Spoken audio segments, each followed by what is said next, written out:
बरसाती है। क्यों कि शनि देव की कुदृष्टि अगर आप पे पड़ती है तो तमाम प्रकार के कष्टों का सामना करना पड़ता है। तो सूर्य देव को जो जल देते हैं, जो माताएं उगते हुए सूर्य को जल देवें, अगर लालिमा है, लालिमा उस समय जिस समय सूर्य देव दिखाई दें, उस समय अगर जो जल देते हैं वो जल आपके लिए बहुत ही शुभकारी सिद्ध होता है। और प्रतिदिन जो माताएं अगर 33 दिन गिनती के हिसाब से जल देवें तो उन पे शनि की प्रभाव भी थोड़ा कम हो जाता है। सूर्य देवता प्रत्यक्ष देवता है, सूर्य देव प्रत्यक्ष देवता है। नवग्रह देवता में सूर्य देव बीच में रहते हैं। आप नवग्रह की पूजा हो रही है जजमान जी, ध्यान से सुनिएगा। सूर्य देव आप प्रत्यक्ष नवग्रह के देवता सूर्य देव हैं। सूर्य देव का पूजन अगर आपने कर लिया तो समझिए सबको नवग्रह को पूज लिए। प्रधान देवता सूर्य देव हैं। सूर्य देव के जल लीजिए, उनको एक तांबे की लोटियां लीजिए, एक पित्तल की लोटियां लीजिए, उसमें चावल डालिए, उसमें आप क्या करें, गुड़ डालें, तिल डालें और डालने के बाद भगवान जी को जल देवें, उसमें पुष्प डालें। लाल फूल भगवान सूर्य देव को प्रिय होता है, ध्यान से सुनिएगा। लाल फूल भगवान सूर्य देव को चढ़ाइए, उनके लिए अर्घ दीजिए। प्रातः काल अर्घ दीजिए। अर्घ देने से आपके जो कुंडली प्रभाव होता है, दोष होते हैं, जो आपके बालक, हाँ यहाँ तक, अच्छा एक बात और आपको बता देते हैं, यहाँ तक जिस बालक की बुद्धि विवेक अगर कमजोर है, जिसको एक पढ़ाई में मन न लगे, शिक्षा में मन न लगे, विद्यालय जाने में मन न लगे, माता पिता की बात न सुने, उनके लिए भी बहुत ही हितकारी क्या है, सूर्य देव की आराध्य करें, उनका हमेशा जप करें, नाम लेते रहें, जल दें। और जल देने से आप उनके ऊपर जितने भी विघ्न बाधाएं होती हैं वो नष्ट हो जाते हैं। क्यों? क्योंकि इस तरह से देखा जाए तो आदित्य सूर्य देव को बोला जाता है, जो हर एक बंधन को दूर करें, जो अंधकार को दूर करके आपको प्रकाश में ला सकते हैं। तो आपके ऊपर जो ग्रह दशा है, जो आपके ऊपर जितने भी बाधाएं हैं, उसको भी दूर करने का उनके पास शक्ति है। अच्छा एक चीज और बता देते हैं, अगर आपकी रोशनी नहीं है, आंखों की रोशनी कमजोर है, आपको नजर नहीं आता, तो भगवान सूर्य देव को जल दीजिए। आप 41 दिन जल दीजिए, आपकी रोशनी बरकरार आएगा 41 दिन के अंदर। आप प्रतिरोज आप जल देवें, प्रातः काल उठ करके सूर्योदय के पहले आपको स्नान करना है, सूर्य जैसे दिखाई देवे उनको जल दीजिए, 41 दिन कीजिए, आपको रोशनी आपकी आंखों की मिलेगी। इसका प्रमाण है राजा दशरथ जी हैं, जो युद्ध में थके थे, हारने वाले थे, लेकिन उन्होंने आदित्य हृदय स्तोत्र का पाठ किए, उनका पूजन किए, उन्होंने भी पूरे क्या हुए, पूरी सेना पे उन्होंने विजय प्राप्त कर लिए। प्रमाण है 41 दिन आप सूर्य देव को जल देवे, गिन के 41 दिन दीजिए मेरी मैया, आपकी रोशनी हमेशा बनी रहेगी। कभी भी आपको आंखों की रोशनी अगर चाहिए तो बना रहेगा। बुद्धि विवेक हर चीज के ज्ञान के दाता है, भंडार है सूर्य देव। तेज है, बुद्धि नहीं है, तेजापन नहीं है, तो सूर्य देव की आराधना कीजिए, आपको मिलेगा। एक ही ऐसे देवता हैं जो नवग्रह के पूजे जाते हैं और शनि देव उनके पुत्र हैं। अब महाराज शुक महाराज जाए तो जाए कहां जाएंगे? अब ये भारती गए, व्यास जी की पत्नी जो थी आंगन में लेटी थी, वो क्या स्नान करके, एक बात और बारीकी सुन लीजिएगा मेरी मैया, स्नान करने के बाद कभी भी लेटना नहीं चाहिए। अगर जो पूजा पाठ कर करके भगवान जी का आराध्य कर लेता है, कर करके उनका बंदन स्तुति कर लेवे और करने के बाद बिस्तर पकड़ ले तो सारी पूजा निफल होता है, निफल हो जाता है, उसका कोई फल नहीं है। आप सोचें क्या कि शरद का मौसम है, ठंडी का मौसम है, एक काम करते हैं, जल्दी से आज उठेंगे, गर्म पानी गर्म जल से स्नान करते हैं, गर्म जल से स्नान करके पूजा जब करना क्या है, अशुद्ध माना गया है। इस शास्त्र में निषिद्ध है, एक कोई इसका प्रमाण नहीं है। ऋषि मुनि महात्मा देव ये लोग क्या थे, ये नदी स्नान करते थे और नदी स्नान करके वो हमेशा क्या वेद मंत्रों का उच्चारण करते थे, वेद मंत्रों का पाठ करते थे। गर्म जल का स्नान करके जो ब्राह्मण देवता हुए, जो भक्त हुए, अगर गर्म जल से स्नान करे तो पूजा क्या होता है, करके पूजा करे निफल हो जाता है, उसका कोई फल नहीं होता ना।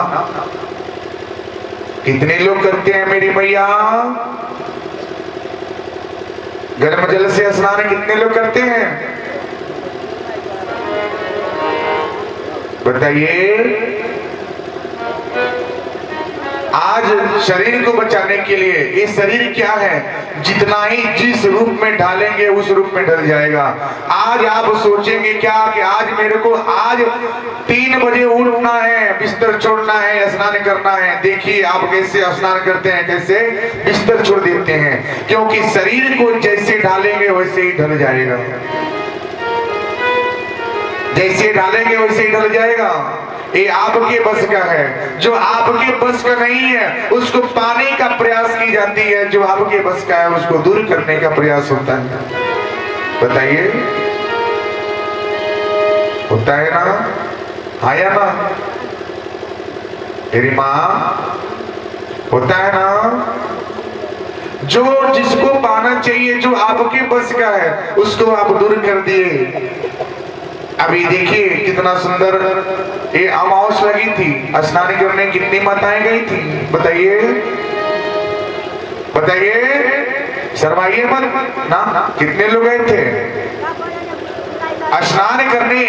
ये जो था, जो नदी स्नान करने सब लोग गए थे ना, सब लोग गए थे। जाने के बाद क्या वहां पे आपको गर्म जल मिला था, गर्म जल मिला था ना, क्योंकि उस रूप को आपने ढाल लिया, उस कड़ाके की ठंड को आपने भूल गए कि आज ठंड है, आज हमें नदी स्नान करना है, क्योंकि ये आपके मस्तिष्क से दूर हो गया। जब आप अपने मस्तिष्क को एकाग्र कर लेंगे, अपने बस में कर लेंगे, तो आपका एक ठंडा जल भी आपके लिए क्या होगा, वो गर्म नजर आएगा। सोचिए आज आप दाल चावल सब्जी रोटी सब खाते हैं, आज के 20 साल पहले क्या था, ये चावल नहीं थे ना, मक्की का रोटी, बाजरे का रोटी, और इसमें क्या था आप देखिए सामा, टांगोल, उसके बाद वगैरह वगैरह तमाम प्रकार के वो चीज का सेवन होता था। वो चावल खाते थे, वो बाजरे की रोटी सेवन करते थे, वो मक्की का रोटी सेवन करते थे। आज के समय में क्या करते हैं मेरी मैया, बताइए। वो अन्य जिसको मिलेगा वो समझिए वो तरसता है कि वो चीज मिल जाए, और आज दाल चावल रोटी सब्जी मिलता है तो ये भी आपके लिए फीका पड़ जाता है। तो बोलते हैं क्या कि चलिए आज स्वाद चख लेते हैं, तो क्या जानवरों की भांति नुकीले दांत जिस तरह जानवर मांस को चीरते हैं, फाड़ते हैं, सेवन करते हैं, उस तरह से आपका मन क्या होता है, एक अलग हो जाता है कि आज मन फीका हो गया, चलते हैं हम भी आज जानवरों की भांति चीड़ फाड़ करेंगे। सोचिए जो 20 साल पहले जो अन्न में ताकत था, बल था, वो क्या है, ये मांस में नहीं था। आज आधुनिक युग में दाल चावल सब्जी रोटी सब लोग करते हैं, वो चीज नहीं है। फिर भी आप ढल वाले आंगन में बैठे लेकिन लेटे नहीं। ऐसे ही हुआ था, एक व्यास जी की पत्नी स्नान करके आके आंगन में लेटी थी और उनका मुख खुला था और ये सुख महाराज कहीं बसने का जगह नहीं मिला, ये आ करके उनके मुख में समावेश हो गए। सोचिए, ये समावेश जब हो गए, उनके मुख में जब प्रवेश कर गए तो क्या हुआ? अब तो ये चले गए, किसको ढूंढेंगे? इनको तो वरदान मिला था क्या कि जो अमर कथा सुना है उनका सिर काट के लेके आइए। त्रिशूल महाराज अब दूसरे का कैसे लेके आएंगे? आदेश तो हुआ नहीं था। अब जा करके छुप गए। उसके बाद एक त्रिशूल वहां पे चक्कर काटने लगे, परिक्रमा होने लगा। होते होते अब देखिए, होते होते अब क्या हुआ? व्यास जी का आगमन होता है। जो श्री व्यास जी का आगमन हुआ और आगमन होने के बाद उन्होंने देखा भगवान शंकर जी का त्रिशूल मेरे आंगन में है। उन्होंने विनती स्तुति की है, भगवान शंकर जी का त्रिशूल चला गया त्रिकालदर्शी। देखिए कैसी लीला है भगवान जी ने किया। एक अंडे में जीव उत्पन्न कर दिए। क्यों? अंडे का नाम क्यों आया? क्योंकि इसको परित्याग कर दीजिए। श्रीमद् भागवत कथा में अंडे का नाम क्यों आता है कि इसको परित्याग कर दें? क्योंकि उसमें जीव होता है। उसमें जीव कर दिए, घर में आके छुप गए और इधर व्यास जी आए। 9 महीने व्यतीत हुआ। 9 महीने गर्भ होने के बाद ये क्या है, बीत जाता है। एक माँ 9 महीने अपने बच्चे को घर में रखती है। उसके पैर, उसके हाथ, ये सब क्या होते हैं, उसमें पांव चलाना, हाथ चलाना शुरू हो जाते हैं। माँ को लगता है कि मेरा पुत्र क्या है, सुरक्षित है। जल नहीं पीती, जल में ग्रहण नहीं करती समय से, तो क्या होता है? अगर जल पीती नहीं है तो क्या होता है? लगता है बच्चा जो है चलता नहीं है, किलकारी नहीं करता। माँ घबरा जाती है, दर्द होता है कि मेरे पुत्र को क्या हो गया, ये क्या हो गया। जब अन्न जल ग्रहण करती है, पुत्र फिर से उसमें चलना शुरू कर देता है। कैसी लीला है प्रभु की। 9 महीने समाप्त हो जाते हैं, सृजन होता है। इधर शुक महाराज 9 महीने बीत गए, 10 हो गए, 2 साल बीत गया, 4 साल बीत गए। व्यास जी आए, क्या? अरे पुत्र अब निचड़ जाओ। शुक महाराज सारी ज्ञान ये क्या है, माता जी के घर में ही क्या कर रहे थे? ग्रहण कर रहे थे, ले रहे थे। माता जी के घर में ही वो ले रहे थे। सारी देवी देवताओं का दर्शन अपने माँ के घर में ये ले रहे थे। एक पुत्र का जन्म होता है तो पुत्र जिसको पर्दे में होता है, जो आपके घर में है, और सोचिए उसमें 2 हाथ 2 पैर, उंगली, नाखून, जगह जगह क्या होता है, सब अस्थायी हो जाता है। कहाँ पे क्या होना चाहिए, सब कुछ हो जाता है। कैसे होता है? ये कौन करता है? आप या मैं? बताइए कौन करता है? भगवान जी करते हैं, जिसको आप मानते नहीं, जिसको जानते नहीं। फिर भी भगवान जी पर भरोसा नहीं होता है, ठाकुर जी पर विश्वास नहीं होता है। हम देखेंगे तभी करेंगे, आप जब मानेंगे तभी करेंगे। जब तप पूजा पाठ क्या है? आस्था है, विश्वास है। जिसको आपने देखा नहीं, जाना नहीं, आपके घर में जो जगह पे होना चाहिए, जैसे होना चाहिए, सब कुछ हो जाता है। वहां पे बाल, सिर पे बाल, ये आंख, ये नाक, ये मुंह, ये जीभ, ये होठ, ये क्या है, कान, ये नाखून, ये उंगली, ये सब जगह जगह हो जाता है। ये सब भी देखने के बाद आपको विश्वास नहीं होता मेरी मैया? बताइए,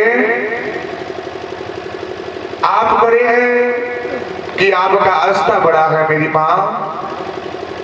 बताइए क्या है? आस्था, विश्वास रखिए ठाकुर जी पे, वही तो सब कुछ करते हैं। अब व्यास जी आए, हर आते थे, बोलते थे निचड़ जाओ, निचड़ जाओ, समय हो गया है। करते करते सुख महाराज क्या हुआ, 16 साल अपने माता के घर में बैठे रह गए। और ये बोले क्या निछड़ जाओ, बोले कि नहीं पिताश्री आप मुझे वचन दीजिए क्या कि मेरा जीवन जन कल्याण के लिए होगा, आप हमें इस माया में नहीं रखेंगे, इस मोह में नहीं रखेंगे। श्रीमद् भागवत कथा में सुखदेव जी की प्रमाण क्या है, 16 साल तक वो गर्भ में रहते हैं, निकल जाते हैं, निकल के आए, निछड़े और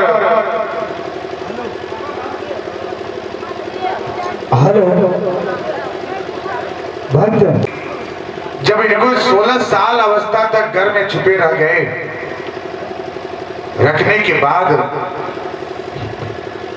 अब क्या हुआ, ये बोले क्या निछड़ जाओ, व्यास जी बोले कि निछड़ जाओ, निछड़ जाओ, समय हो गया है। बोले नहीं पिताश्री आप मुझे क्या करें, वचन में इस माया में नहीं रखेंगे, इस मोह में आप नहीं रखेंगे, तब हम निछड़ेंगे। अब निछड़ने की बारी आई, भगवान जी के क्या 24 अवतार है, ध्यान से सुनिएगा, 24 अवतार है ठाकुर जी के। अब निछड़ जाओ, अब ये वचन दिए चले आए, फिर भी नहीं, फिर भी उनसे बोले ठीक है काम करो, निछड़ जाओ, आपको हम वचन देते हैं क्या कि हम आपको इस माया में नहीं रखेंगे, इस मोह में नहीं रखेंगे।